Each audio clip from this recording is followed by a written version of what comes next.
Today, we're going to actually talk about Tesla's restaurant opportunity and where Elon is going with this. Now, I want you to think about this. Back in July, Elon tweets out he wants to kind of launch a restaurant concept, old school car hop, kind of theme restaurant. And actually, I was January, not July. Back in January, he wanted to do this. And essentially, what they've been doing is they've rolled out quite a few things to get this thing going. Before we get going, though, I want you guys to remember, this is not investment advice. If you're invested in Tesla, I am a Tesla investor, and I am a Tesla driver. But for you, we're not giving you investment advice, and we're definitely not telling you to go buy the stock right now. We're going to give you some analysis. We do these market movers. We kind of pull them together for you, give you something to think about, kind of tweak your mind a little bit, say, this might work. We've got an analysis here, I think, that is going to be very interesting. All right, so I want to jump over to this article here from Banking Rates, where basically Tesla files for a restaurant takeout services trademark, and you kind of see they're going after all these different things, pop-up services, self-service, etc. And I think this is an interesting component for Elon, and it's one of those things that is kind of unique because and I've talked about this on the show here about potentially where the robo-taxi could be in terms of getting food to people away from restaurants. And after doing a lot more analysis, I don't necessarily think the autonomous vehicle is going to be able to do that in the next decade. I think it most likely is going to land in the hands of the drones. Drones most likely will do it because of the low cost of entry, the light package weight. There's many videos, by the way, if you haven't checked out, we've got a ton of videos on drone delivery and some analysis on where that's going. But so my play is here is, well, what is Elon thinking in terms of whether or not he could roll out something that would be applicable to the restaurant industry? And I think this is where it comes in. Another thing was their little Forbes article right here, which basically said the same thing, which is Tesla turns common complaint into new business venture, restaurants. And the common complaint here is pretty straightforward. The common issue is this. You go to a Tesla Supercharger, you have to set in your car, you want a drink, you want food, you need a bathroom, you need all these different services, and there's nothing to be found because most of the time they're in other retail locations. Sometimes it works out, sometimes it doesn't. And you all know the drill if you have a Tesla. It's a common situation. It's one that many of the drivers and Tesla Club owners or Tesla owners have expressed in a big way. So what we decided was, let's take a look at some of the big concerns that the market has. And this is in reference to Tesla owners.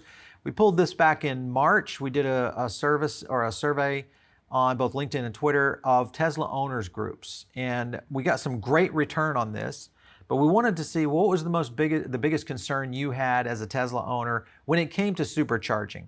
And this is what came back. In March, it was supercharging speed, 39%, that's my biggest complaint. 70% availability. So that means either one, there wasn't superchargers available, or there wasn't one near where they needed to charge. And then number one in May was 74.5% were saying, we need some food and services at these places. So again, big deal. So we said, all right, let's do one in June. Same kind of scenario. Not much movement, actually a little down on the scenario of charging speed. In other words, people are a little bit more okay with that. But availability climbed, and so did food services, and food and services climbed. So both of these are trending in the right direction for where Tesla is going for that. Now, if you think about, all right, is this maybe just a little, pet project for Elon, or is this something much deeper? Now, if you look into some of the background of where Tesla needs to go into in terms of supercharger development and stations and why they need to get them built out, they need locations dramatically improved, especially with the evolution of where the EV adoption rate is going. Right now, we're talking about 500,000 cars. Now we're trying to go up to maybe 800,000 vehicles in the US this year. If Tesla goes up to 800,000, which would almost be doubling their rate of deliveries, and that's in 2021, and we continue to see this, and some people believe that Tesla could be in the 10 to 20 million cars a year. That's right, I said per year by 2030. with the number of factories they're building out, with the potential of adoption rate in the EV crowd. Now, I know there's a lot of competitors that are hitting the streets right now and doing some pretty amazing things. We've seen all kinds of things happening in this space, whether it's the Ford Lightning, or if you look at what's happening with the Mach-E, or some of the other players coming over from Asia that I think are going to start dropping in quickly here in the US. Can Tesla keep up? The biggest question is going to be the charging infrastructure and how to deal with that, because as you know, Electrify America, EVgo, it doesn't matter who it is, those networks are building out at a rapid pace, and Tesla needs to keep pace with that. And as basically the largest seller of EVs, the scale in which they have to go is pretty dramatic. So I thought, and I've mentioned this on the show a couple times, is what could Tesla and who could Tesla partner with to maybe make this happen? Well, one is biggest potential right here, Sonic Drive-In.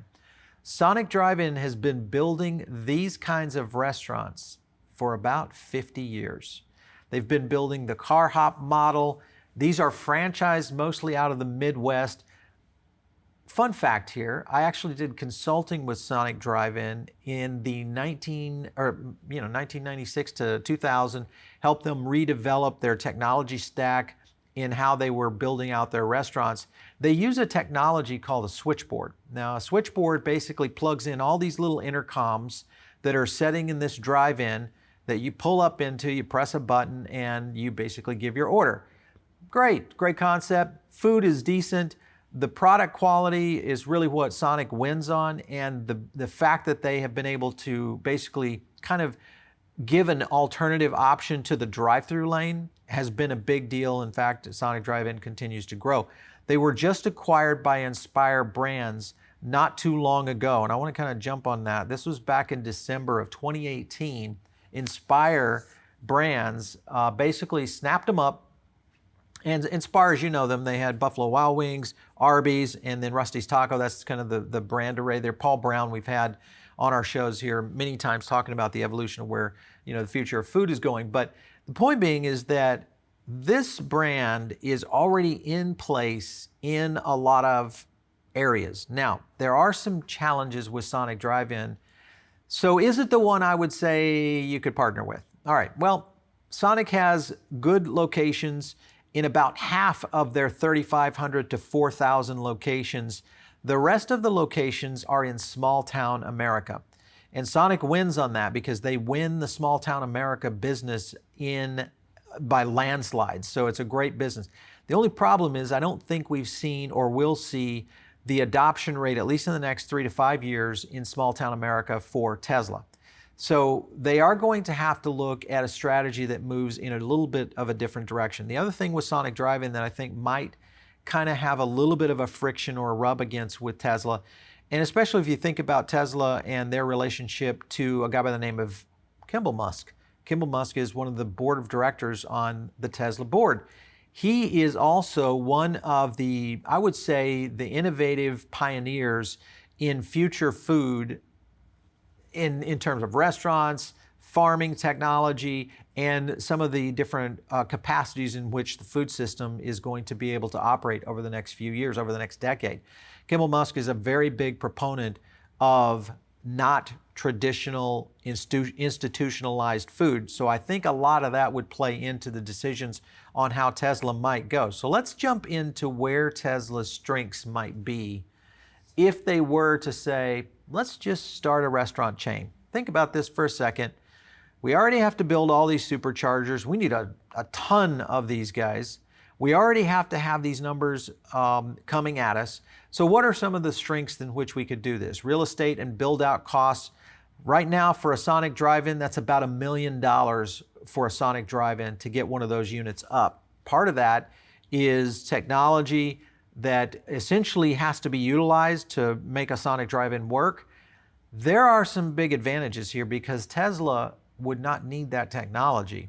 And they already need the capacity for the superchargers and the real estate, all the codes, all the requirements in terms of licensing, all those kind of things already have to be done. And there's many other little elements here I want to get to. So they don't have any of that overhead or infrastructure they have to put in place. They also have new options for revenue. This would be something that would give them the potential to generate revenue outside maybe charging, which I don't necessarily think that's going to be a big revenue center for Tesla, but definitely food, beverage, and other services could play into this. So that's a big one. High margins with access to the most affluent customer, at least in the early days. In the next 5 years, I think this is going to be a big one, is high margins with attraction to the most affluent customers in some of the best cities in the country. And of course, you're all aligning this with a supercharger that is creating kind of its own marketing engine, which is another factor. Remember that restaurant chains spend about 25% of their overhead on marketing. They are marketing their restaurant to the masses to compete in a very, very competitive space just to be able to sell a lunch or a dinner opportunity or occasion. Tesla is doing this a little differently because they already have you at a charger. So you have a need already, which is, I got to get my car supercharged. This is not going to go the way of traditional, gas fill-ups of ICE vehicles. This is going to go the way of, I need something else to do, which is why Tesla has the entertainment system on their, right there on their dash inside all of their cars to create something for the individual who's getting charging to do. I have to do it all the time with my kids in my Model Y. It's a need. So that is a big function there in the essence of where Tesla could be going with this, because it's already drawing in a certain type of consumer. They already have to be charging. Now I just need something else to do, and food services are the number one area. Here's the other thing, increased customer satisfaction. Now, why do I say that? All right, so right now you land at a supercharger, it's kind of a pain. You're sitting there, you're twiddling your thumbs, you don't do anything. Maybe you take your dog for a walk, you have the kids, you don't get your kids out of the car, which that creates a whole situation in itself. It creates a little bit of a problem. So you need a bit of a spectacle to occur. And this, I think, is an opportunity for Tesla, especially around the idea of a drive-in, right? Remember, Sonic Drive-In has built a massive brand on car hops and 1950s, 1960s style of service, where it's, they bring the food out in a roller skate. It's the whole concept that fits perfectly with a supercharger drive-in. And this would definitely, I think it would kill. I think this is one of those applications that Tesla would be able to do multiple things, increase their marketing and awareness without spending a dollar, be able to increase the customer satisfaction by utilizing services and food, and create a profit center that they don't even have on their books today. Forget about Bitcoin, forget about cryptocurrency. This is a potential to really drive in billions of dollars if it's done correctly. And remember, they have to already be in the production phase of building out superchargers anyway with the adoption curve that's happening. So all of that is you cross-develop with supercharger locations, which needs dual use. Got to have that. You don't have the marketing, huge advantage, and then obviously adoption for demand due to really kind of the ramp up of where EVs are kind of going. The next thing that kind of moves into place, and this is something that I think is kind of interesting, is what I call their secret weapon. They have one. They have Tesla, and it's not an EV. It's not even the technology. It's not autonomy. It's not any of that when it comes to this particular area. It is actually Kimbal Musk. Now, why is Kimbal Musk a secret weapon for all of this? Now, Kimbal, you may not know this about him, but he is a pioneer in building a food ecosystem. He runs a company called Square Roots, which basically kind of branched off and developed Big Green and then the Kitchen Restaurant Group. Basically, what he's done is created an infrastructure for good food, which is an evolution that is starting to happen in the space. I've been a big proponent of good food for a couple of decades in the sector of fast casual, and why that innovation has kind of built. Fast casual, if you guys don't know that, just go Google it, put it up on Wikipedia. You'll see my name in there. And the idea is that you create an evolution of the next generation of fast food. That's where Kimbal Musk comes into play. Kimbal is looking for the next generation of fast food. They definitely want to keep something that is going to be a low impact on environment. So big food could be a problem for them, and big distribution, supply chain management, all those kind of things. I think Kimbal Musk could have the infrastructure in place. You apply some of the supply chain power that Elon and his team could do to this.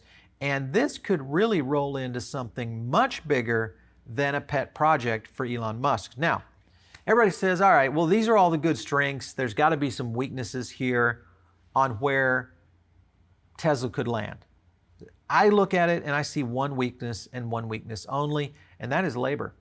Labor is the problem right now in the restaurant industry without a doubt. Now, granted, this is all going to self-correct itself in September, where we start to see people coming back to work, not using government subsidies and a lot of the unemployment support. This isn't a long-term problem, but labor overall is a long-term problem for the restaurant industry, which is why robotics is playing into this, autonomy, and a lot of new tech, which is also why you're seeing ghost kitchens pop up. We're seeing all kinds of innovation in technology. We cover a lot of that here on the show.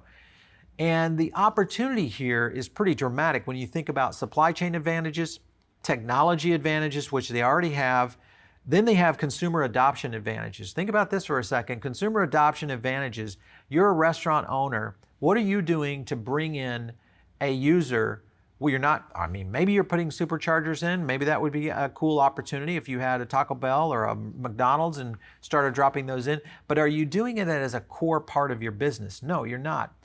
Tesla, that's the core part of their business. Supercharger stations are a core part of their business. Here's the other thing that they don't have to do that a traditional restaurant chain has to do.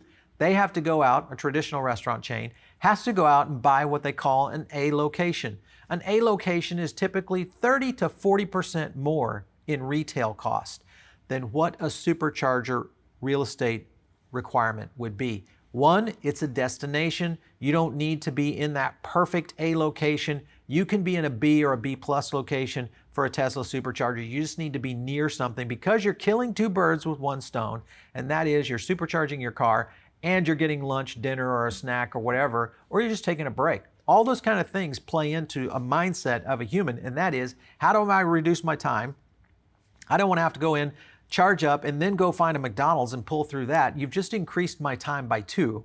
So all of those factors play into this, and I think Elon is onto something. So let's take a look at whether or not this can make sense on the revenue side. So I did a couple of models and broke these out, and this is my C1 model that I'll reference here. And I want to compare this to Sonic Drive-In. So Sonic Drive-In right now around approaching 4,000 locations.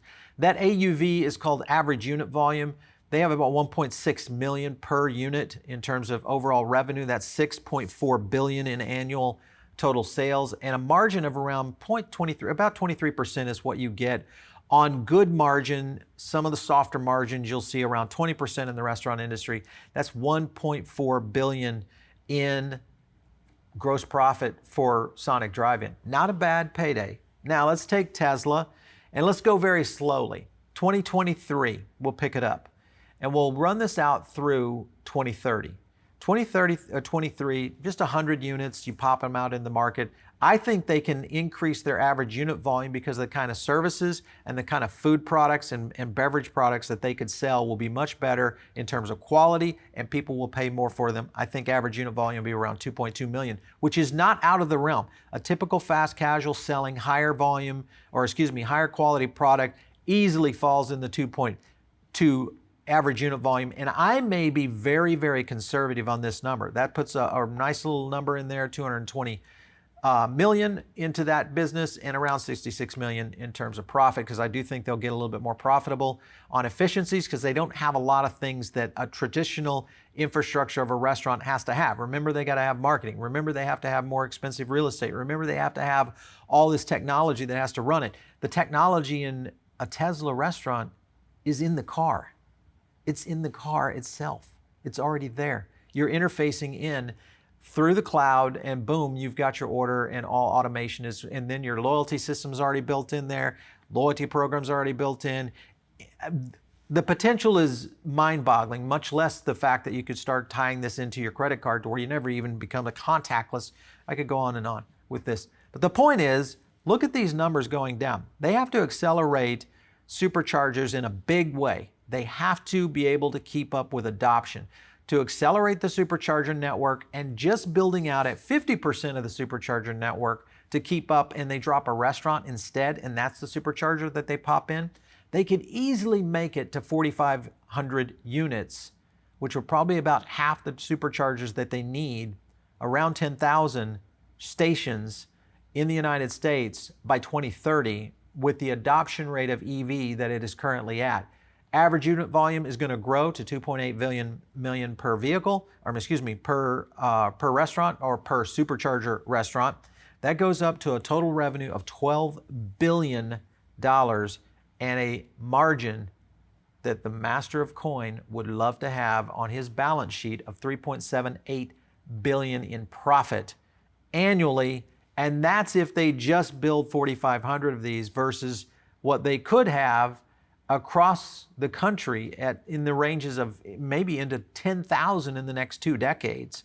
This is a real potential for Tesla. It is a real opportunity that Tesla will and could take off with. Here's the big question, and it's the one I'm asking myself every day when I look at Elon's Twitter. What the hell is he doing? Most of the time, I don't know. I don't think anybody knows. He changes his icon, his Twitter avatar, from 1 minute to the next. I mean, we're doing, you know what, rockets to the moon. We've got craziness going on in Twitter, especially through Elon's brain. So is he willing to jump in and do this full time? Well, maybe he's not, but maybe Kimbal Musk is. And that, I think, would be the play. Now, Kimbal would probably bring in a master team around him. Remember, Kimbal's been on the Chipotle board. Chipotle, yes, the Mexican grill. He has built a system in place, and he believes in this new food era that we're dealing with, which is a lot of technology that's driving it. And you got to build out some superchargers. I think this is a match made in heaven. It's going to be one to watch. This could be something that could have been a sleeper product for Tesla that they just backed into, and it's a beautiful thing. It's a beautiful thing because those are the ones that always make it over many of the things that don't necessarily make it, such as robotaxi. I want to talk about that. I'm still not a big believer that robotaxi is going to happen. It may be years, but listen, you can get these restaurant models in place and it kills all these needs with one fatal swoop. Let's do it, Tesla. Let's get in the restaurant business. Let's build some supercharger drive-thrus and dine-ins and make a killing at it. All right, so if you guys are listening at the podcast, make sure and leave us some stars. Stripe us up good there. We love to kind of get your feedback as well and love your comments over there. If you're here on YouTube, make sure and subscribe, man. This is the place to be. TechPath, we're growing fast. The channel is absolutely exploding. You want to be part of this, and the best thing you can do for your buddy down the street or your friend and your colleague at work is share the videos, man. Share them out. Let other people know what they can see and catch here on TechPath. We're dropping some bombs. We are giving you so much research and so much good stuff. You can't wait to get the next episode. Send us an email to producer@reverendnetworks.com. You can always hit me up on Twitter @Paul Barron. Catch you next time, right here on TechPath.